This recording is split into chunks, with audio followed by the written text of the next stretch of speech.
أصحابتي غالية ميل كستو جيتان ولكن سلب وإذن له وقتي وحيدين وعناضو قوب تناتك وحلو سو مردقيا dhaqankii Soomaaliyeed yaarihin wahidaha iyo dhaqanka uu lahayd waxaana inoo martiyaa gobolka Awdal inuu ku martiyaa kooxda Dalmarbaan oo inoo soo bandhigaysa wacdaraha dalka Akiseen la socod wanaagsan maanta waxaa magaalada Boorama xarunta gobolka Awdal lagula sugan kooxdii ciyaar dhaqameed ku caan baxay Dalmarbaan waxay madasha inoogu soo bandhigayaan ciyaaro kala duwan oo nooc walba leh dhaqankii jaaneerta wax walba halkan soo bandhigayaan inta madasha joogta iyadu waa ka goob joog inta kalena ka daawanaysan halka aad ka daawanaysan wakaasi Dalmarbaan bulshada Boorama soo fashiil waxaa loo dhiibayaa kooxda dhaqanka ee Dalmarbaan ee Hargeysa ka dhisan dhalinyaradan ku caan baxay deysha iyo ciyaaraha hidiga dhaqanka ayaa 4 sano oo dhan oo la soo dhaafay daantaynay digital fara badan iyo hadal dheer uma baahne markay xiran yihiin iyo dhaqanka ka muuqdo waxaad ka dhaqaniyo hidiga dhaantayo Dalmarbaan baa ku dheer oo dhaqilooga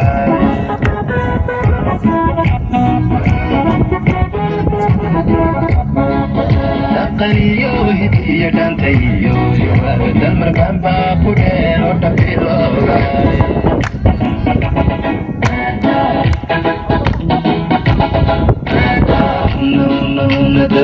Dalmarbaan dhaqankeena fiirano nagagayo Dalmarbaan dhaqankeena fiirano nagagayo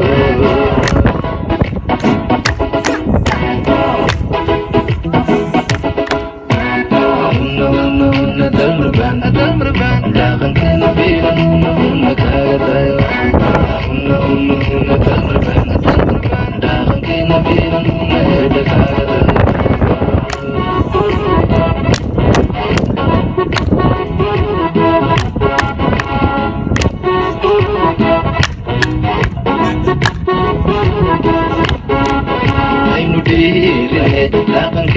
Dalmarbaan dhaantay iyo dheesha waacanuda Dalmarbaan dhaantay iyo dheesha waacanuda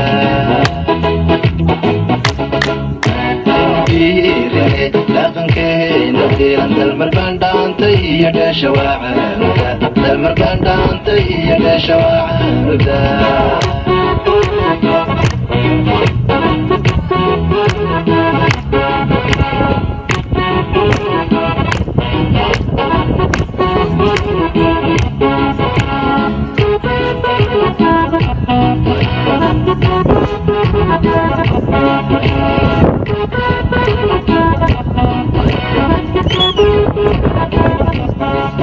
wadhamayso kooxdaani dhaqankeeni waxaabay ku dhaato dhaxalbeeyu tahay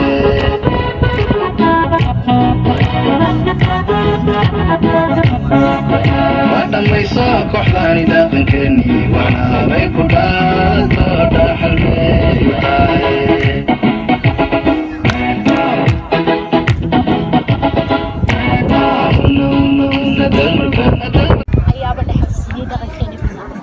imikana bal waxaan weegi doonaa xogaa ka yar nasanayna xagga dhaantooyinkii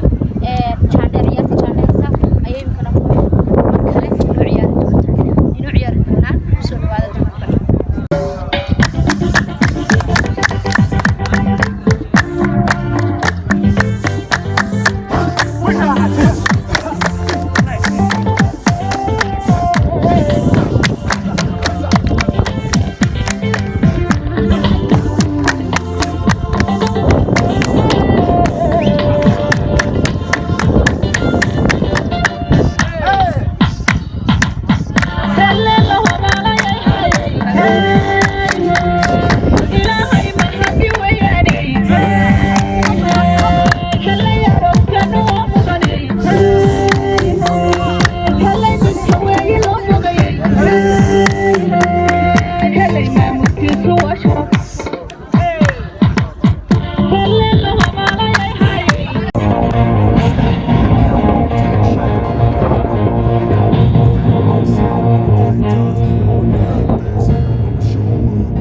Bas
Yeah.